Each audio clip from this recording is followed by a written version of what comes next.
How many of you know people who moan and groan and complain about life all the time, all right? They might moan and groan about their job. I'm sick of this job. I'm sick of you. And they just moan and groan and complain all the time and never do anything about it. They haven't got to the point where they're sick and tired of being sick and tired. They just have enough energy to complain about it, and they consider that, in fact, they believe that that's equivalent to doing something about it, just complaining. No, that can't get you where you want to go. That cannot create your reality for you. The other thing that keeps most people from realizing their true greatness and their true potential, circumstances, their environment. There are many people who believe because of where they're born, because of the area where they are in life and where they find themselves, that's all they know.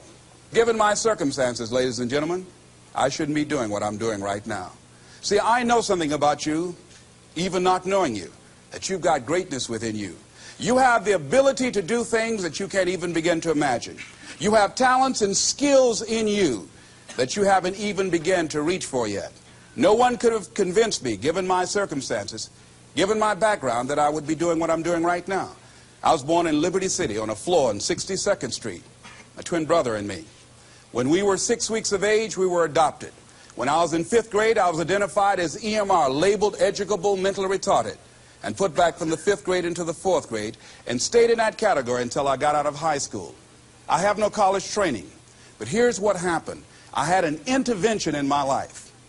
A man who saw something in me at a time that I did not see something in myself. I never forget being in his class one day waiting on a friend of mine who was there to rehearse for a play. He did not show up, and he asked me to go up to the board and write something on the board. And I said, I can't do that, sir. He said, why not? I said, well, I'm in a special education class. He said, what do you mean? I said, go up to the board and write what I'm about to tell you. I said, I can't do that, sir. Why not? I'm educable mentally retarded. And he came from behind his desk. He said, don't ever say that again. Someone's opinion of you does not have to become your reality.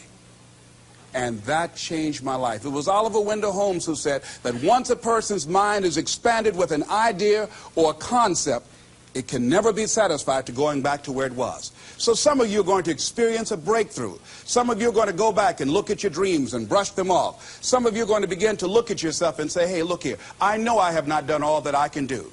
Whatever goal that you have in mind, I want that to be a goal that will challenge you, something that will make you stretch. It was Osborne who said, unless you attempt to do something beyond that which you've already mastered, you will never grow. What is it that you looked at some point in time and you decided that you couldn't do it, that you talked yourself out of it? Whatever it is, bring it back out there. How you're going to do it, that will come to you in due time. So you don't get in life what you want, ladies and gentlemen. You get in life what you are, not what you want. And see, the good news is that we can always become more by working to develop ourselves. So the first process of making this your decade, you've got to begin to take a look at your life and look at where are you right now? What are your strengths? What are your weaknesses? What gives your life a sense of fulfillment, a sense of joy? What does a full, rich life means to you? What is it that you could love doing 7 days a week that'll bring a smile to your face? Think about that. In all the areas of your life, your professional life, your personal life, your family life, your spiritual life, what is it that you'd like to have? Once you begin to determine that, that takes you to the next step. And that is, once you decide what it is that you want, now you've got to decide that you deserve that. Repeat after me, please. I deserve the best that life has to offer. I deserve to find my purpose in life. Shake somebody's hand on your right and left and say, find your purpose.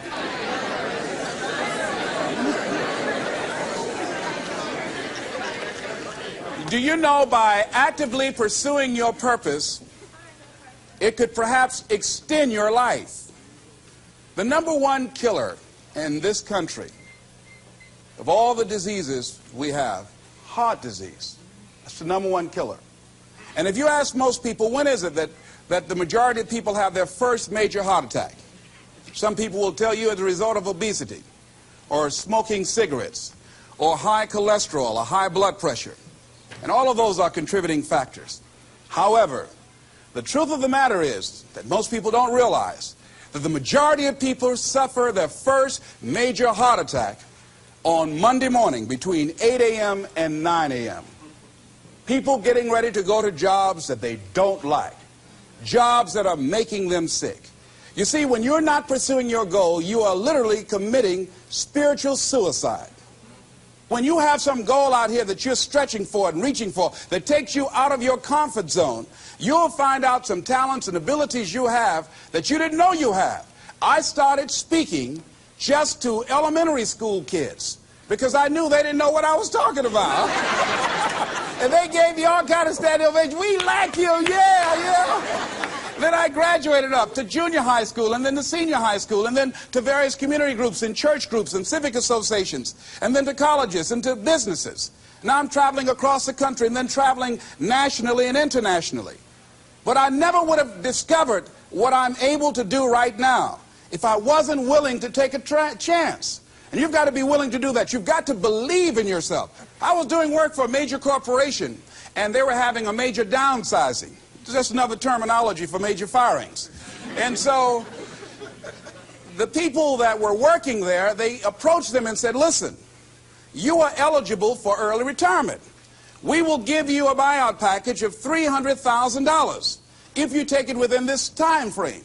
However, after this time frame, when we have the downsizing, you might be among the people cut and you will lose all of benefits that we're talking about right now, and the most you can get is 2 weeks severance pay. Ladies and gentlemen, only 50% of the people that were eligible took this. Let me tell you something. If I'd been there, I'd have gone to ask for your check. Listen, Marvin told me to get his check. He's home with his mama.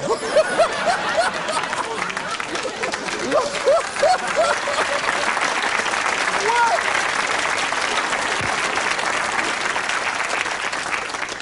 I would have taken that money so quick and had other people checks. They said, Les got your check. See, ladies and gentlemen, life is too short trying to play it safe. It's too short and unpredictable, being miserable. It's too short for that. Here's the thing. There's no safe position in life. Let me tell you why. It's a quiet secret that most people don't realize. You can't get out of life alive. Hello, you can't get out of life alive. So there's no safe position. You can die in the bleachers or you can die on the field. You might as well come out on the field and have a good time, right?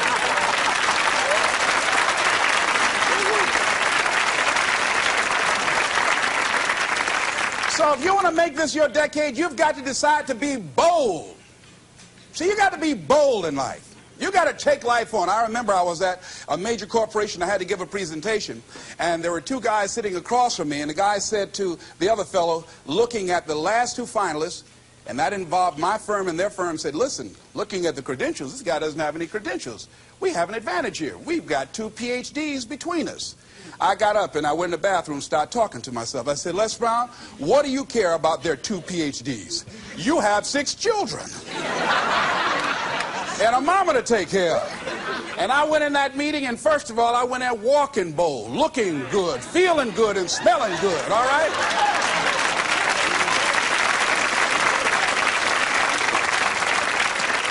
And I sat across that table, and we started negotiating, and I operated in a spirit of absolute certainty. I looked at them as if the only reason that they were born was to give me that contract. They survived 1 out of 9 million sperms to carry out this transaction. And I got the contract. Hello.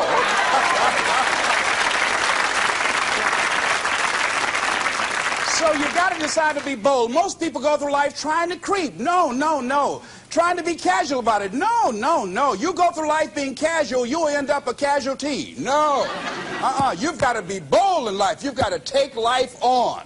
Now, here's something else. You must be positive. See, a lot of people, when things don't happen when they want it to happen, they become negative, and they turn out and start projecting a lot of negative energy. No, no, you've got to make a conscious, deliberate, determined effort to be positive. Because, see, when you know within yourself things are going to work out for you, When you know within yourself that some way, somehow, you're going to make it, and these are just some of the hoops you've got to flip through in order to get there, it's okay. Have a friend who went to get a job, and the people didn't hire him. He was so negative. Well, hey, to hell with you then. Wait a minute. They just don't have a job today. Don't burn your bridges behind you. Don't talk about the guy's mama. Come on. All right? Oh. Now, here's the last thing. If you want to reach your goal and have a competitive edge, you've got to be hungry. A lot of people love me to tell this story. When I got out of school, you know, my first major goal was to buy my mother a home, and my hero in broadcasting was Paul Harvey, and I wanted to become involved in broadcasting, and I loved the disc jockeys that were on the air, and I wanted to become a disc jockey. And Mr. Washington said something to me that I'll never forget, who was my mentor in high school. Repeat this. Whitney Young is his quote. It's better to be prepared, for an opportunity, and not have one, than to have an opportunity and not be prepared. See, so I started working to develop my communication skills and expand my vocabulary. I started visualizing myself being a disc jockey. I saw myself on the air having a talk show and playing records and people listening to me. That was my vision. That was my dream. I held that in mind constantly. And I would practice all the time. Practice makes what? Absolutely not. Just dislodge that from your mind. Practice only makes improvement. Perfection doesn't exist. They need to take it out of the dictionary. It doesn't exist. Practice only makes improvement. You can always better your best. You have not done your best work yet. As long as you're here, you have a chance to transcend yourself. So don't believe in perfection. It doesn't exist. It only makes improvement. So I would practice every day. And finally, I went over to this radio station, asked a guy for a job named Mr. Butterball, and I said, how you doing, sir? I'd like to get a job. I was working on Miami Beach at the Fontainebleau Hotel at the time. The Jackie Gleason and the June Taylor dances were famous. And my favorite program on television, most people would not remember it. John Beresford Tipton. Hi, my name is Michael Anthony. I have a check for $1 million. How many of you remember that program, all right? The Millionaire. That was my favorite program on television, you know. So if this is my fantasy, you know, and every time we would drive from Miami Beach, I would fantasize, oh, that's the house. When I get my million, I'm going to buy my mother that home over there. So that's my fantasy. So I went up to Mr. Butterball, and he said, do you have any radio experience? I said, no, sir. You have any background in journalism? I said, no, sir. I said, but I can never get experience if you don't give me the opportunity. I've been practicing a lot, sir. He said, I'm sorry, we don't have any job for you. I said, thank you, sir. He didn't know my reasons for being there. My reason, I wanted to use radio as a means to earn the money to buy my mother a home. I went back to the radio station again. I said, how you doing, Mr. Butterball? My name is Les Brown. I know your name. Didn't I just see you here yesterday? I said, yes, sir. I said, y'all have any jobs here? Didn't I tell you yesterday we didn't have any jobs? Yes, sir, but I thought maybe somebody got fired or resigned. I didn't know, sir. I went the next day. How you doing, Mr. Butterball? He said, yes. And I just didn't take it personal. How you doing? So y'all have any jobs here? Didn't I just tell you yesterday and the day before we didn't have any work? Well, I thought maybe somebody died, sir. I didn't know. I went the next day, showed up like nothing was wrong, like I saw him for the first time. How you doing, Mr. Butterball? Y'all having here? He said, boy, make yourself useful. Go get me some food. I said, yes, sir. See, many times when you want more, you've got to be willing to pay your dues. So I became their errand boy. I would get their lunch and their dinner and all kind of food for them. After a while, I would take the food to them in the control room, and I would not leave until they would ask me to, and I'd watch them working the controls, and I'd memorize their hand movements. And pretty soon, they would trust me with their cars to go pick up entertainers that came into town, entertainers like Sam Cooke, Dinah Ross and the Supremes, the Four Tops and the Temptations. I would drive them all over Miami Beach in the disc jockeys' cars. I didn't have any driver's license, but I was driving like I had some.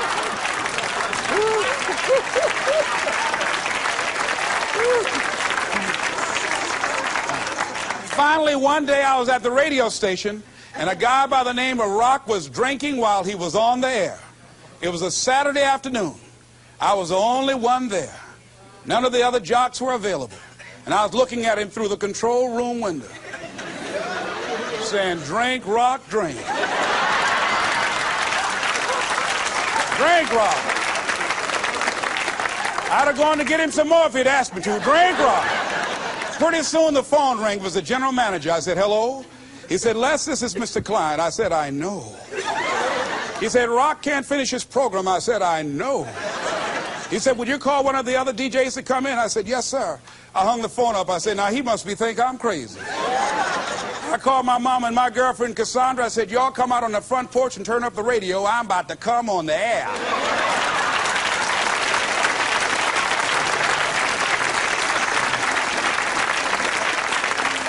I waited for about 20 minutes, and I called him back. I said, Mr. Klein, I can't find nobody. He said, young boy, do you know how to segue the records? I said, yes, sir. He said, go in there and don't say nothing here. I said, yes, sir. I couldn't wait to get behind those controls. I put the headphones on. I said, look out, this is me, LB, Triple P, Les Brown, your platter playing papa. There were none before me and there will be none after me. Therefore, that makes me the one and only. Young and single and love to mingle, certified, bona fide, indubitably qualified to bring you satisfaction, whole lot of action. Look out, baby, I'm your love man. I was hungry.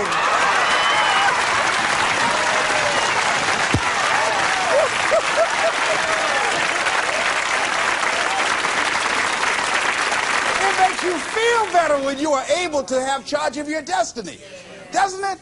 Gives you a good feel. It gives you choices. You can do more things. See, my first major goal was to buy my mother a home. I feel like Abraham Lincoln, who said, all that I am and all that I ever hope to be, I owe to my mother. And I said to my mama one day, I said, Mama, when I become a man, I'm going to buy you a home. And you won't have to go to work every day. You won't have to work. You just sit down, Mama. She was getting up, getting dressed to go to M&M cafeteria. I was just following her around. I said, watch, Mama. One day you won't have to leave here to go to work no more. It's raining outside. You won't have to go to work in the rain. You just do what you want to do. Like stay home and fix me sweet potato pie. My mama fixed the kind of sweet potato pie you can't eat with your shoes on. You have to take your shoes off so you can wiggle your toes, all right? But that was my dream. That was my passion. I saw that, and that drove me. That was my reason for being. So one of the things, in order to make this your decade, in order to reach your goals, you've got to find some reasons that make you strong, some reasons that will make you hang in there when times get rough, because they're going to get rough. It's going to be very challenging. Whenever you decide that you want to grow, whenever you decide that you want to go to another level, all hell will break loose. Everything that will happen, rather that can happen, will happen, and at the worst possible moment. They call it Murphy's Law. See, whenever you decide that you want to go to another vibration, it's like when you get into an airplane. The first thing they tell you to do is do what? Fasten your seatbelt. Because you're going to experience some turbulence when you're going up. And some of you are already experiencing that turbulence.